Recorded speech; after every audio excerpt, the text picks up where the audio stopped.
অনেক পুরনো দিনের কথা। এক ব্যক্তি নিজের পিঠে 3টি থলে নিয়ে এক গ্রাম থেকে অন্য গ্রামে যাচ্ছিলেন। একটু আগে গিয়ে তিনি ক্লান্ত হয়ে বসে যান। ঠিক তখনই হঠাৎ এক যুবক ওই রাস্তা দিয়েই বেরিয়ে আসছিল। ওই যুবকটিও ওই দিশাতেই এগিয়ে যাচ্ছিল। ওই বৃদ্ধ ব্যক্তি যুবকটিকে বলেন, শোনো পুত্র, তুমি কি আমাকে একটু সাহায্য করতে পারো? এই থলেগুলি খুবই ভারী, তুমি আমার একটি থলে নাও আর আমার গ্রাম পর্যন্ত পৌঁছে দাও। আমি তোমাকে 2টি স্বর্ণ মুদ্রা দেব। ছেলেটি বলে, কোনো অসুবিধা নেই বাবা, আমি আপনার সাহায্য করতে তৈরি। এটা বলেই ছেলেটি একটি থলে তুলে নেয়।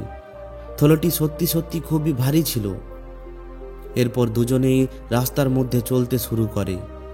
ধীরে ধীরে ভিড় কমে যায় এবং রাস্তা সম্পূর্ণ খালি হয়ে যায়। ছেলেটি কথায় কথায় জিজ্ঞাসা করে, বাবা, এই থলে এত ভারী কেন? বৃদ্ধ ব্যক্তিটি বলেন, এর মধ্যে তামার কিছু মুদ্রা আছে। ছেলেটি ভাবে এই বৃদ্ধ ব্যক্তি হয়তো কোনো ব্যবসায়ী হবেন, তাই এত বেশি মুদ্রা নিয়ে যাচ্ছেন। ছেলেটি ভাবে, আমার তাতে কি এসে যায়। এরপর সে ওই ব্যক্তি এবং ওই মুদ্রার ব্যাপারে বেশি না ভেবে মনের আনন্দে এগিয়ে চলতে থাকে। কিছুক্ষণ পর তারা দুজন একটি নদীর পাড়ে এসে পৌঁছায়। ছেলেটি নদীর মধ্যে নেমে পড়ে, কিন্তু ওই বৃদ্ধ ব্যক্তিটি নদীর পাড়েই দাঁড়িয়ে থাকে। ব্যক্তিটি বলে, আরে বেটা থামো, আমি 2টি থলে নিয়ে এই নদীর মধ্যে চলতে পারবো না, পড়ে যাব। তুমি কি আমার আরও একটি থলে নিতে পারবে? আমি তোমাকে আরও 2টি স্বর্ণ মুদ্রা দেব। ছেলেটি বলে, বাবা, আপনি যদি আমাকে স্বর্ণ মুদ্রা নাও দেন তাহলেও আমার কোনো অসুবিধা নেই। বৃদ্ধ ব্যক্তিটি খুশি হয়ে বলেন যে, বেটা, মনে হচ্ছে তুমি একজন ভালো মানুষ। এই নাও, এর মধ্যে রূপার মুদ্রা আছে। নদীটি একটু সাবধানে পার হবে। নদী পার হওয়ার পর ছেলেটির মাথার মধ্যে ওই বাবার কথা ঘুরপাক খেতে থাকে যে এই থলের মধ্যে তো রূপার মুদ্রা আছে। অবশ্যই এই ব্যক্তি কোনো জমি জমা বিক্রি করে আসছেন, তবেই এত বেশি ধন নিয়ে আসছেন।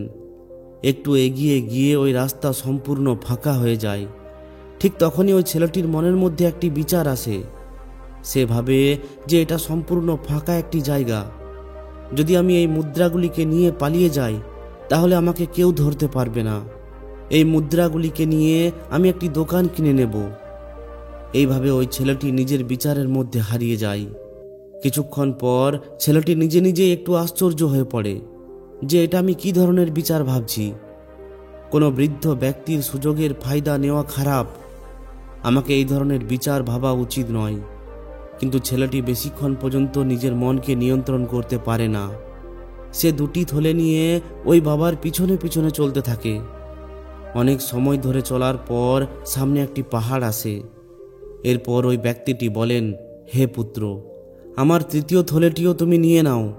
আমি তোমাকে আরও 2টি স্বর্ণ মুদ্রা দেব, কিন্তু খুবই ধ্যান দিয়ে চলবে। এই থলেগুলি একদমই ফেলবে না, এগুলো যেন খুলে না যায়। এরপর ছেলেটি একটু ঘুরিয়ে জিজ্ঞাসা করে, কেন বাবা, এর মধ্যে এমন কি আছে? বৃদ্ধ ব্যক্তিটি বলেন, হে পুত্র, এর মধ্যে তো সোনার মুদ্রা আছে। ছেলেটি কিছুই বলে না। ব্যক্তিটি 3য় থলেটিও ওই ছেলেটিকে দিয়ে দেয় এবং ভার মুক্ত হয়ে চলতে শুরু করেন। ওই ভার এবং চড়াইয়ের কারণে ছেলেটির পা ধীরে ধীরে উপরে উঠছিল। কিন্তু যখন থেকে সে সোনার নাম শুনেছে তখন থেকে তার মন যেন উৎসুক হয়ে পড়েছে। ছেলেটি ভাবে যে যদি এই সমস্ত ধন আমি পেয়ে যাই তাহলে আমার সম্পূর্ণ জীবন খুবই আনন্দে কেটে যাবে। আর এমনিতেই এই বৃদ্ধ ব্যক্তির এত ধন সম্পত্তির আর কি দরকার, এর জীবন তো প্রায় কেটেই গেছে। এই অবস্থায় ছেলেটির মন তার বুদ্ধির ওপর সম্পূর্ণভাবে ভর করে ফেলেছিল আর নিজের বিচারকে সঠিক করার জন্য সে যা খুশি বলে চলেছিল।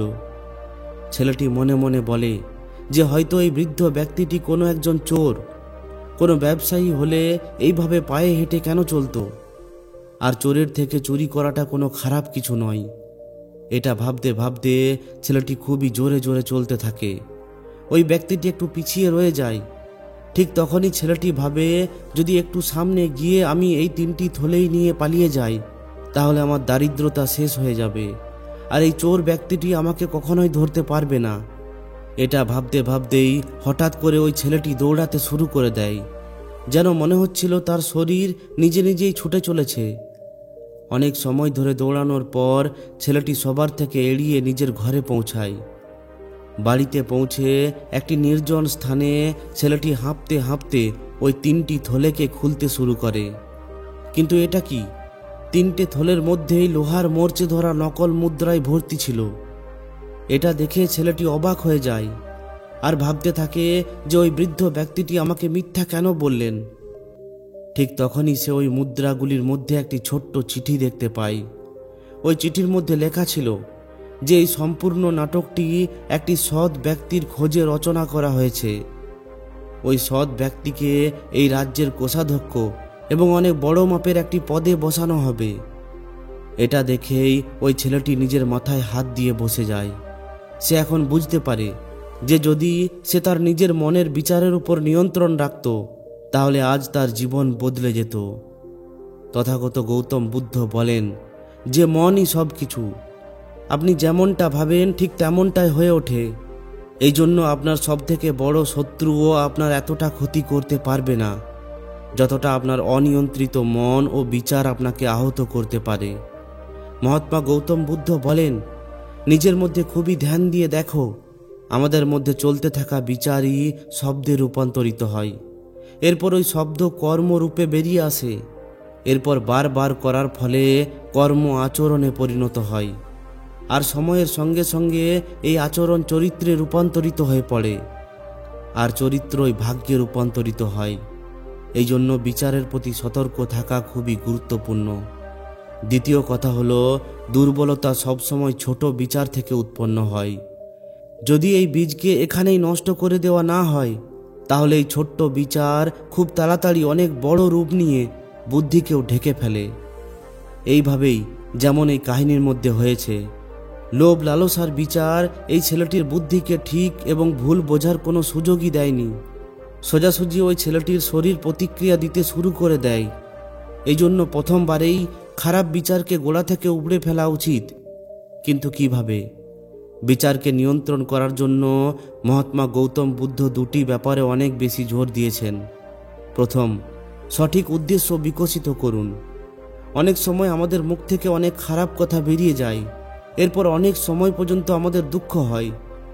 অথবা কখনো কোনো ভুল হয়ে গেলে আমাদের মন অনেক দীর্ঘ সময় পর্যন্ত আফসোসে ভরে থাকে। এই আফসোস ও দুঃখ থেকে বাঁচার জন্য তথাগত সঠিক উদ্দেশ্যকে খুবই গুরুত্ব দিয়েছেন। যখনই আপনি কিছু করতে যাচ্ছেন তখনই নিজেকে জিজ্ঞাসা করুন যে এই কাজটি করার পেছনে আমার উদ্দেশ্য কি? আমি কি অন্যকে দুঃখ দিতে কিংবা ছোট করতে চলেছি? নিজেকে জিজ্ঞাসা করুন যে আমি কি নিজেকে অনেক ভালো দেখানোর চেষ্টা করছি? নিজের উদ্দেশ্যের প্রতি সচেতন থাকার ফলে এবং এই উদ্দেশ্যকে ইতিবাচক মনোভাবের সঙ্গে সংযুক্ত করার ফলে আপনি নিজের মনের নেগেটিভ বিচারকে কম করতে পারেন এবং এই দুঃখ এবং আফসোস থেকে বাঁচতে পারেন। দ্বিতীয় অনুশীলন মনের প্রতি সচেতনতা বিকশিত করে এবং নেগেটিভ বিচারকে শান্ত করে। আর সেটা হলো কোনো বিচার ছাড়াই এই মুহূর্তে যেটা হচ্ছে শুধুমাত্র সেটাকে দেখা, অর্থাৎ নিজের মনের ভালো মন্দ বিচার ভাবনা এবং স্মৃতিকে কোনো প্রতিক্রিয়া না করেই শুধু দেখা। এর লাভ এটা হলো যে নেগেটিভ বিচার নেগেটিভ অনুভব বেঁচে থাকতে পারে না, আর আপনি ভুল বা খারাপ কর্ম করা থেকে বেঁচে যান। এই জন্য মহাত্মা গৌতম বুদ্ধ বলেন যে যে স্বয়ং নিজেকে দেখতে পারে সেই সব থেকে শ্রেষ্ঠ তপস্বী। তাই নিজের মনকে সবসময় নিয়ন্ত্রণে রাখার চেষ্টা করুন।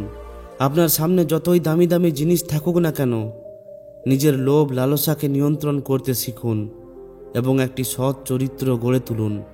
দেখবেন সফলতা নিজেই আপনার কাছে ধরা দিয়েছে। তো বন্ধুরা, আশা করি ভিডিওটি আপনাদের খুবই ভালো লেগেছে। যদি আপনাদের এই ভিডিওটি ভালো লাগে তাহলে অবশ্যই একটি লাইক ও শেয়ার করে দিন।